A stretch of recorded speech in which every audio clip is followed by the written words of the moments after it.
Welcome into the WCS Coaches Show. I'm District Athletic Director Patrick Whitlock, and tonight we kick off our basketball coverage with the Battle of Franklin as Centennial travels across town to play the Franklin Admirals. And with me are the girls' coaches, Coach Rachel Shaw of Franklin and Coach Weston Ford of Centennial. Thanks for being here today. Thanks for having us. Absolutely. So let's get started. Coach Ford, we will start with you. You are new to the district. Kind of give us, since your first show, give us a little background on your coaching career and then talk about, coaching at Centennial and maybe some of the progress you guys have made this year. Yeah, well, started my coaching career at Columbia Central as on the boys' side, coached there for a little bit, and then moved over to the girls' side, coaching a stint at Zion Christian, which is in Columbia, as well as Mount Pleasant. I'm super excited to be able to be at Centennial.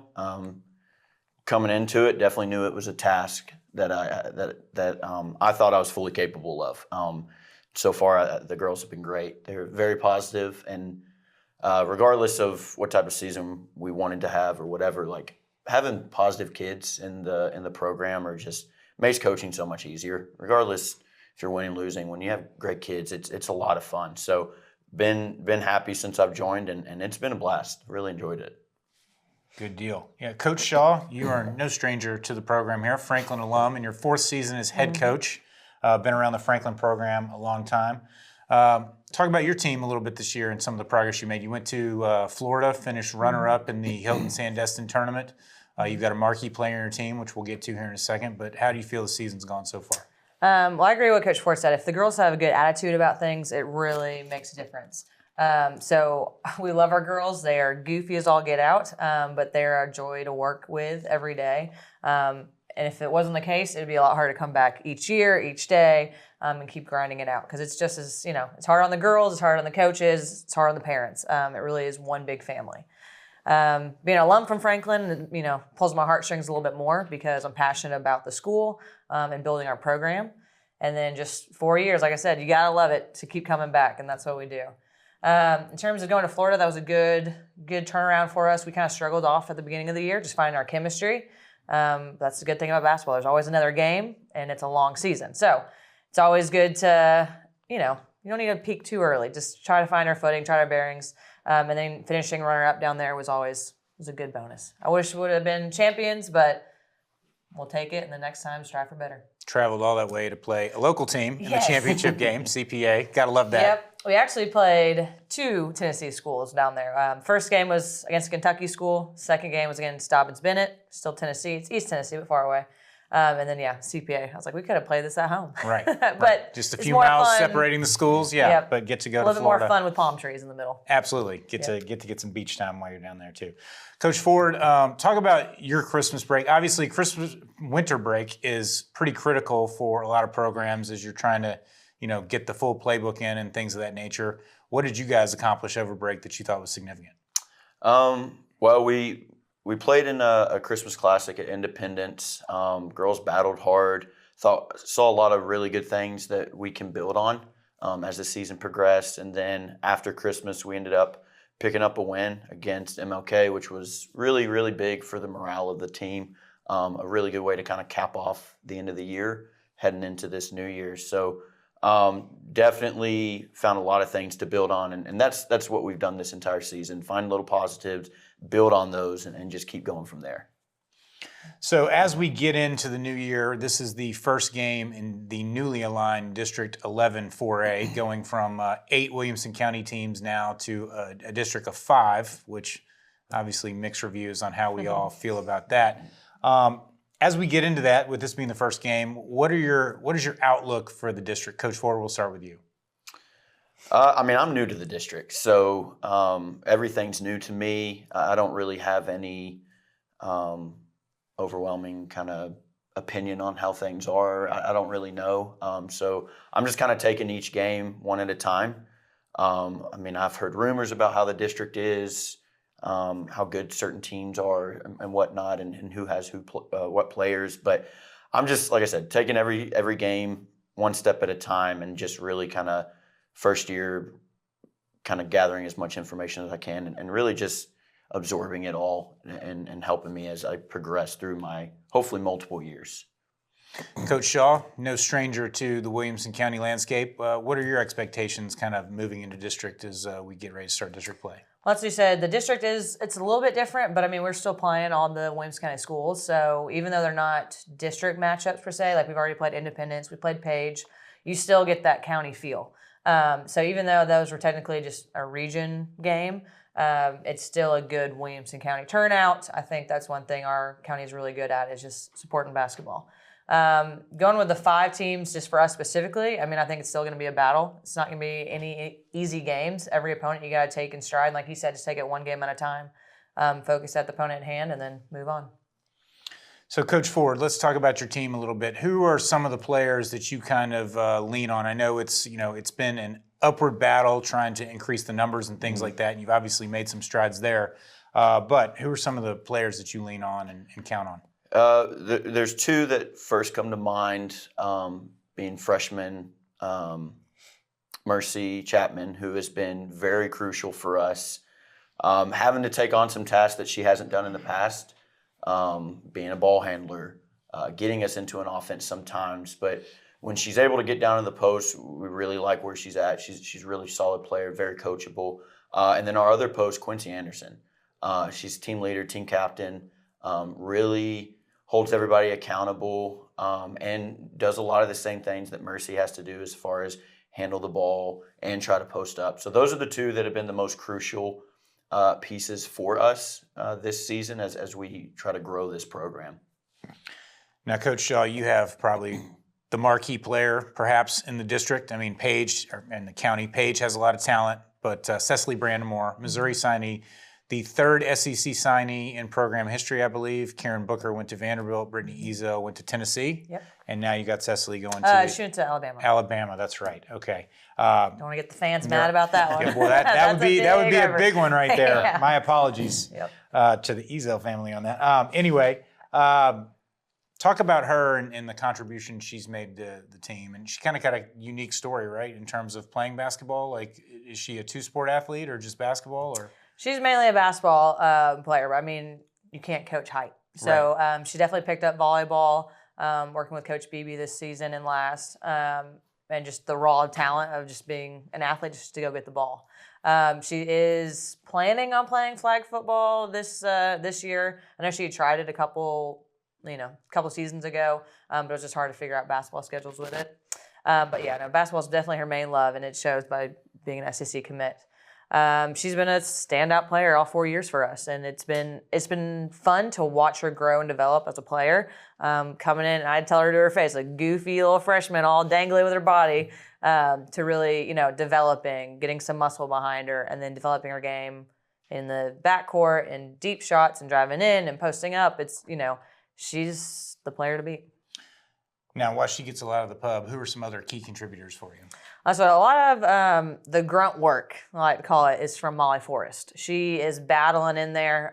We just battled Columbia earlier this week, and she was actually our leading scorer. And a lot of it comes from just crashing the boards hard and then driving in hard. So she's our little tank. She doesn't mind who she's going against. She's short, but she's going to go get every board she can and be aggressive on the board. So Molly Forrest is definitely one of those just grit, hardworking players that doesn't get as much credit, but she's working just as hard. And both of them were all tournament in Florida, correct? Correct, yes. So good start there. Mm-hmm. So as we kind of talk about this game, now's the opportunity to talk about the other team a little bit. So Coach Ford, what have you seen out of Franklin? I know there's a lot of gamesmanship that goes into this, so you don't want to elaborate on any game plan type stuff. You can give me your secrets. It's okay. I'll take it. I'm sure she'll take it. But how do you go about preparing for this game? What are some things you're concerned about, and maybe what are some things you're going to try and implement to be successful tonight? Yeah, definitely Cecily. She's obviously a very, very talented, gifted player. She's definitely on the scouting report. I think she's on everybody's scouting report. So we're definitely figuring out ways that we could potentially limit her. She's going to get hers. She's just that talented. So limiting her production is kind of on the top of our priority. But as far as everything else goes, this year we're trying to kind of set a routine. So how we prepare for games, it doesn't really change. whether the game's on a Friday night, game's on a Tuesday, whatever it may be, we're preparing the same way. So throughout the week, that's what we've done. We've prepared just like we prepared for every other team. All right, Coach Shaw, what are your impressions of Centennial? I mean, we definitely got to stop. I feel like number 5. I'm blanking on her name right now, but she's done a lot in the films we've watched. And then you had already mentioned Quincy. Definitely, she's just been a senior there for a long time, program leader. So just controlling those 2 players is going to be key. I've seen you play a lot of zone, so we're expecting a zone tonight. So then just finding ways to get successful on the blocks and outside, and then moving on from there.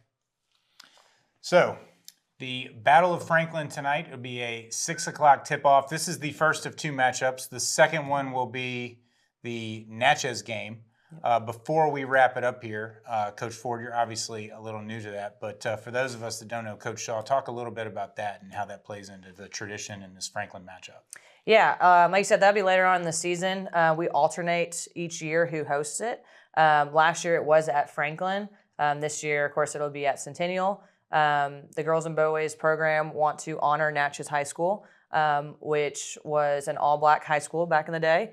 When they ended segregation, that's when Natchez went away. A lot of those kids went to Franklin. Then later on, when Centennial opened up, I think it was Darren Joines and John Wild had the thought about starting the Natchez game to honor that high school and those students because it's no longer. So a lot of other, people who grew up in this community have their coming home game, and they didn't have that. So it's a way to honor the Natchez athletes in their school and their program and the history. So we do throwback jerseys in honor of them. We'll wear blue and gold, which is what Natchez school colors were. And then, like I said, it's just a game to honor Natchez alum. Yeah, it's been a nice little staple to the basketball season as we've moved forward. It's definitely here. something everyone looks forward to in the community. Absolutely. So with it being a rivalry game, Coach Ford, is there any extra talk this week about the motivation? I mean, it's a Williamson County game, so it's obviously big, but being the 2 high schools in the Franklin city limits, any extra talk this week amongst your kids, or do they just kind of prepare like it's the next day? I mean, we prepare like it's just the next opponent, but there is a little bit animosity towards Franklin for sure, just being that rivalry. Mm-hmm. I'm slowly picking up on that, but you can feel it in the locker room, in practice. Everybody kind of goes a little bit harder in drills, preps a little bit more. So there's definitely some emotions tied to this game for sure. Coach Shaw, what about on the Admirals side? Oh, it's the same thing. Anytime we can beat Centennial, it'll be a good day. No matter what sport it is, it's that crosstown rivalry. So we get people, you get football fans, soccer fans, anybody. We always love the Battle of Franklin. Well, it should be a packed house tonight. Like I said, 6 o'clock tip. Coaches, thank you for being here. Appreciate you taking time out of your day. I know game day is a little hectic, but we appreciate it. And best of luck to both of you tonight. Thank you. Thank you. All right, we will be back with the boys coaches after a short break.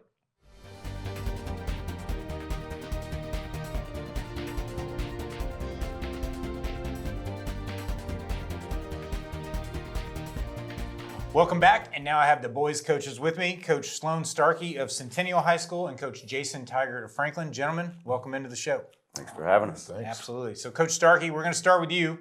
Being new to the district, much like your girls' counterparts, give us some background on your coaching career, and then kind of discuss how things have gone so far this year at Centennial. Well, first of all, I want to say thank you for hosting. I think Williamson County does a fantastic job highlighting and spotlighting our athletes, and so this setup is just fantastic. The more that we can do to get these kids recognized, the better. So shout out to you and Williamson County. We appreciate that for sure. My history comes from Texas. My coaching career primarily started in Texas, 15 years in Texas. And then my wife's family's from here, so we made the decision 2 years ago to move back to Tennessee to be with her family. She took a job at Stewart's Creek, and so I accepted a position at Stewart's Creek for 2 years. Coaching girls, and then just through connections, I had learned that the Centennial boys job was going to open up, and so I jumped on that as soon as I could. So just absolutely thrilled to be at Centennial. It's a phenomenal place to see the administration and the coaches and the teachers just buy into really anything Centennial, but specifically athletics has been awesome to be a part of.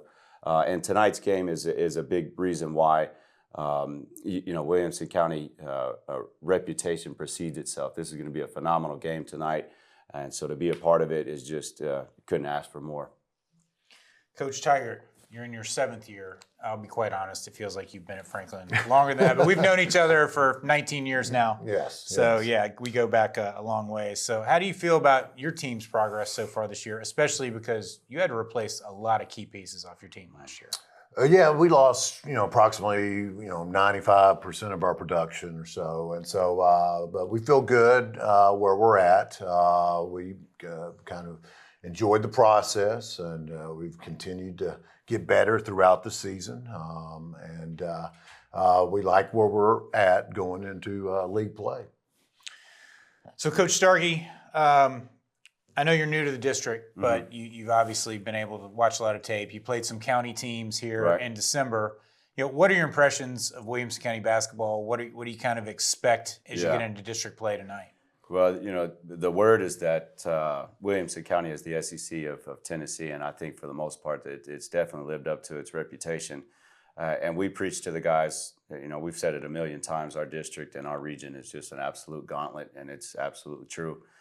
So we got to be ready every single night.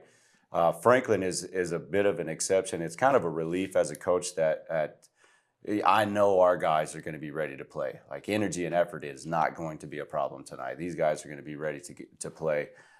We have 2 players specifically that are maybe a little more motivated than usual, and that's Matt Barton and Izzy Rosales, originally coming from Franklin High School. So those guys are going to be ready to play. So, yeah, well, it's going to be a show tonight. So, as you've seen some of the teams, obviously Franklin's gotten off to a great start. Yeah. Brentwood's pretty good. Yeah.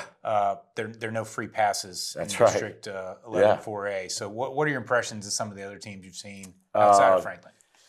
Well, I'll be honest, all of our attention has been on Franklin for this coming game. So Ravenwood's a big question mark to me. I don't know a lot about Ravenwood. My assistant coach is Coach Myers. He's done a good job looking into Ravenwood, and he tells me there's at least one really good player at Ravenwood. So, we'll be looking out for that. And then, Brentwood is tearing it up as well. And it's funny, we live in an era where the kids a lot of times know more about the other players than sometimes we do as coaches with the advent of social media and travel ball and whatnot. So I've had to learn as a coach when it comes to scouting report and figuring out how to beat other teams. It's not a bad idea to almost ask your team, what do you think about these guys, and what are their weaknesses? So it's been fun to hear. Like I said, there's a lot of reputation, a lot of hype about Williamson County basketball, and everything I've seen is just absolutely living up to it. So, no doubt, it's definitely a bubble. Like, these kids have been playing together for quite a while. So, Coach Tiger, what are your impressions on the county so far this year? League solid as usual. I would say maybe a slight drop off from just a pure talent standpoint. But that's not a knock. It's just been at a outrageously high level for a number of years now. I think most people thought going into the season, probably had Brentwood picked to be the league favorites. I know we were probably picked lower than typically. That's something that we've reminded our kids quite a bit. But each team has unique challenges. Centennial plays at a high octane pace. They'll be challenging for sure. Page, I think, has some really outstanding young talent, and I'm talking region here. Right. Nolensville, obviously, very talented team and having an outstanding season so far. Summit got off to a fast start, so it's going to be a fun year. It always is, and I always look forward to this time of year. So, Coach Starkey, most people are familiar with Carter Ezel. I know he's missed some time. Yeah, he has. Averaging 25 points a game. So Right. talk about, I've known Carter since he was a little kid. Okay. Fantastic kid, fantastic family. Talk about his contributions to the program, and then also who are some other guys you're going to lean on? Yeah, Carter is the definition of a difference maker. Being without him for the last month it's been a grind. But also there's a blessing in it in the sense that we're very young in our experience, and so Carter is the only one that has real experience in high-level games and being needed as a player on offense and on defense. So obviously we don't want to play without Carter, but it's given the opportunity to a lot of other guys to step up and fulfill those shoes, and they've done so. So I think of a guy like Matt. He is one that has to be relied upon in big time moments, and he's never been in that situation, and he's ready for it. So when I think about filling Carter's shoes, Matt's the first person that comes to mind. And then Izzy Rosales also has stepped up and played big time minutes and been ready for big moments in the game. And all those guys, we got to do a better job at that, really, getting ready for big time moments in the game. But Izzy and Matt are the first guys that come to mind when I think about that. But then also Bryson Newman has done a fantastic job. Bryson came straight from football and really was not supposed to play in the first game from football. There were some requirements that they had to do as football players in order to be eligible to play in the first game. And he fulfilled those requirements like on day one. He was ready to go. So we put him in the game, in a game that really we didn't expect him to play in, and he tore it up. And, I preach toughness a lot and the power and benefit of toughness, and Bryson embodies toughness. Where skill may not be there, or understanding or IQ is not there a lot of times, toughness makes up for a lot of things, and he's the definition of toughness for us. So, yeah, Matt, Izzy, and those are the two guys, and then Bryson, obviously. And then we have several other guys that are capable of stepping up that we really have to. Burke is one that needs to, he's really kind of our point guard, a good decision maker, but we need him to score a little bit more. And then Carter Souls is another guy that comes to mind. Again, not a lot of experience with Carter Souls. And he made one move last night, or I should say Tuesday night, that he's never made before in a game. And so that confidence and that ability to make those moves is inspiring, and it's fun to watch as a coach, but we're going to need more of it as the season goes on, and especially tonight against Franklin. No doubt. So, Coach Tiger, Cole Kaiser and Colin Robinson have kind of carried you a little bit all tournament at the Hilton Sandestin Classic, which you guys finished second, lost to a very good St. Pius team who's among the top teams in Georgia.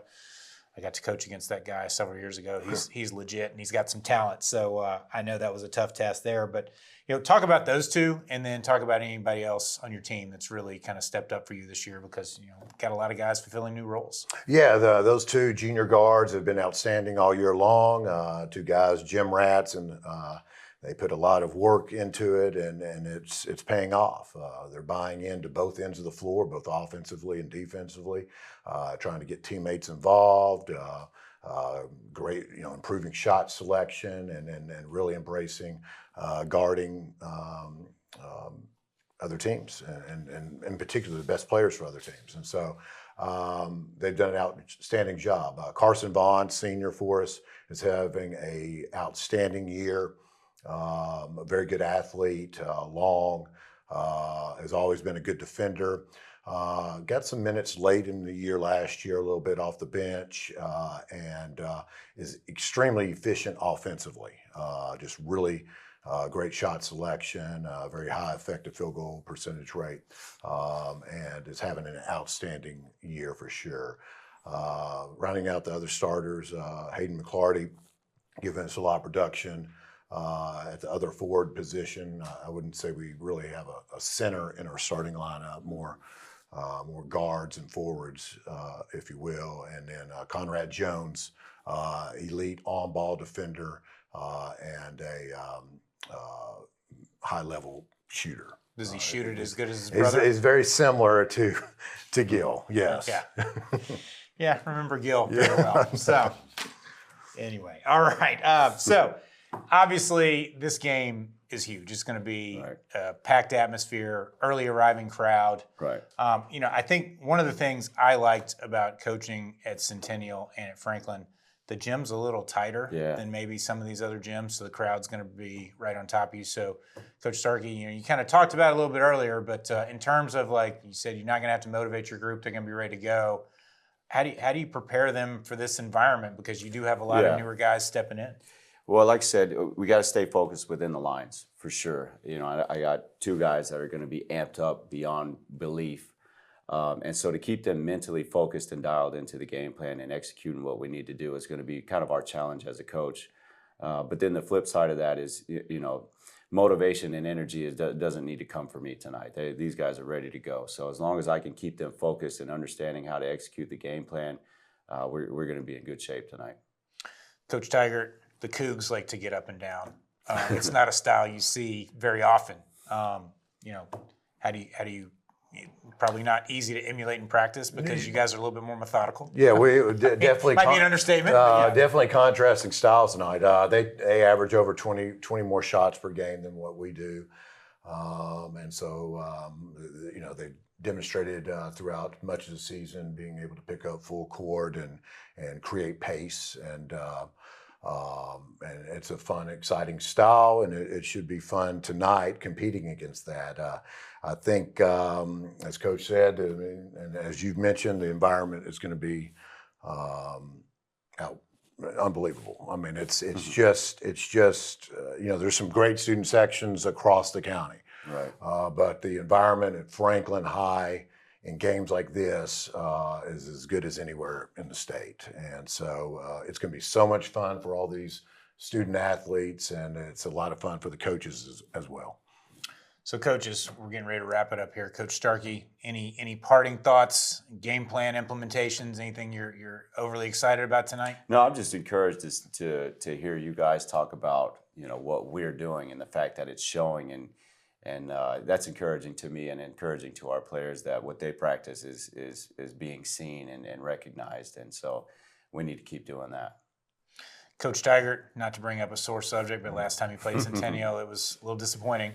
It was. Has that been talked about at all this week? That has not. It will. Round 4 last year, it still does haunt us. Don't get me wrong, but we're trying to. You know, this is a different team. This is a different team. You know, we replaced a lot of those guys that went on to college, and I'm sure it haunts them as well. But we're focused on, you know, moving forward and controlling what we can control. And tonight, with the you know, energy level high, we don't want to be too high or too low. And I don't think too low is going to be a problem. No. But you want to avoid being too high as well. And so there's going to be runs both ways. Control what we can control.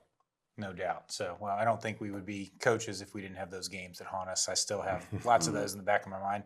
Some against you. Well, so, yeah, for sure. But Do nonetheless, it as long as we do. right. You're going to have plenty of disappointments and plenty of highs and lows. Well, gentlemen, I appreciate you guys being here today. Great job. Tonight, 7:30. Get there early. If you don't, you're probably not going to get a very good seat or one at all. If you can't get there, join us on WCTV. Again, guys, thanks for being here. Yeah. Thanks again. Thanks. All right. We will see you next week.